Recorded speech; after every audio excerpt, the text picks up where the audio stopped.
नमस्कार, मैं अर्चना त्रिपाठी शुक्ला हिंदी लर्नर्स के यूट्यूब चैनल पर आपका स्वागत करती हूँ।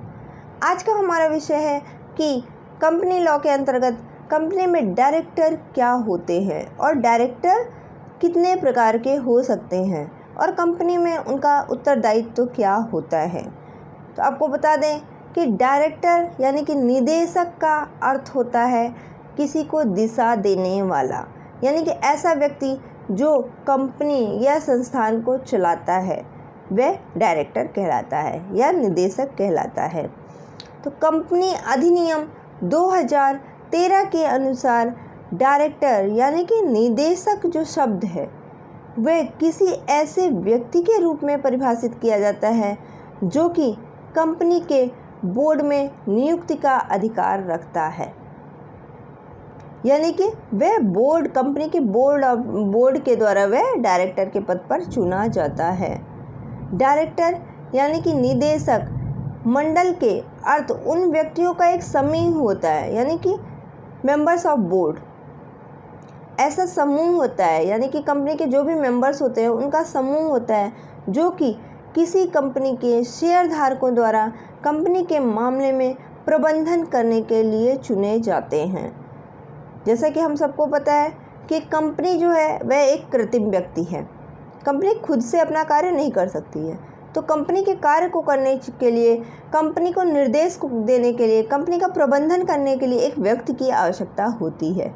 तो वही व्यक्ति डायरेक्टर होता है जो कि कानून के द्वारा बनाए गए नियमों के अधीन होता है। कंपनी जो है यह केवल मनुष्य के द्वारा ही कार्य कर सकती है। तो जो डायरेक्टर हैं जिनकी सहायता से कंपनी मुख्य रूप से कार्य करती है और इसीलिए एक कंपनी के प्रबंधन व्यक्तियों के एक निकाय को सौंपा जाता है, यानी कि बोर्ड ऑफ डायरेक्टर को सौंपा जाता है। कंपनी किसी एक व्यक्ति के अनुसार कार्य नहीं करती है, कंपनी डायरेक्टर्स का एक समूह यानी कि बोर्ड ऑफ डायरेक्टर के अनुसार कार्य करती है। अब आइए देख लेते हैं कि किसी भी कंपनी में डायरेक्टर की न्यूनतम संख्या क्या होगी।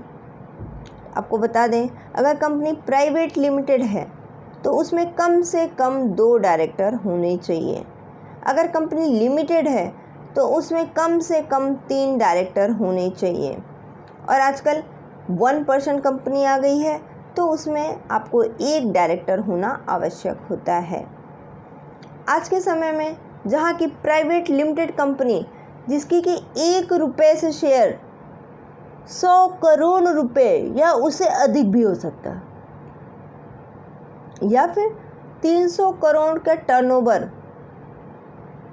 अगर है तो कम से कम वहाँ पर 1 महिला डायरेक्टर नियुक्त करी जा सकती है। यानी कि 100 करोड़ रुपए से अधिक अगर शेयर पूंजी है या फिर उनका टर्नओवर 300 करोड़ से ऊपर जिस कंपनी का है तो वहाँ पर 1 महिला डायरेक्टर होना बहुत ही आवश्यक है।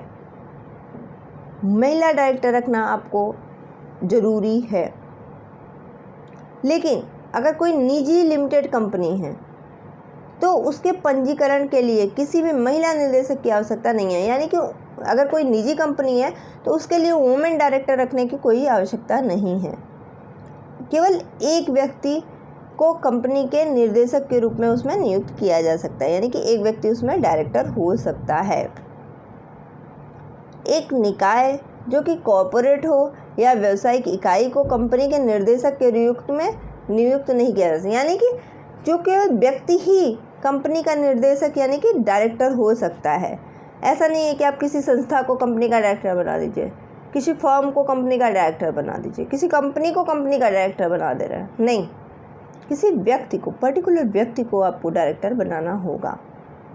और एक कंपनी में ज़्यादा से ज़्यादा 15 डायरेक्टर हो सकते हैं और एक विशेष प्रस्ताव पारित करके जब अगर आवश्यकता है, वो ज़्यादा आवश्यकता है तो उसको बढ़ाया जा सकता है। अब देख लेते हैं कि एक डायरेक्टर कितनी कंपनियों में डायरेक्टर हो सकता है। तो अगर एक व्यक्ति है वह डायरेक्टर है तो सबसे ज़्यादा से ज़्यादा वह 20 कंपनियों में डायरेक्टर हो सकता है।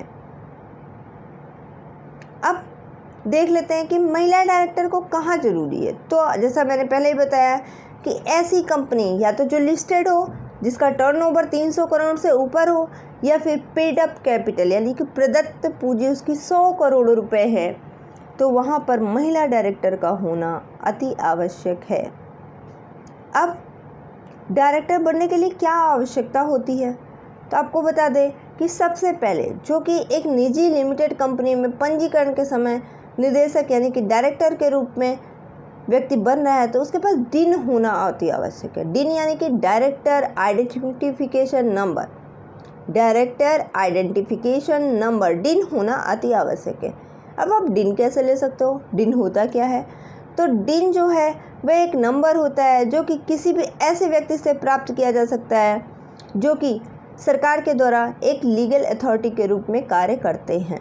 यानी कि कुछ ऐसे संस्थान हैं जो कि डिन प्रोवाइड करते हैं। उसके लिए आपकी आयु 18 वर्ष से अधिक होनी चाहिए, तभी आप डिन के लिए अप्लाई कर सकते हैं।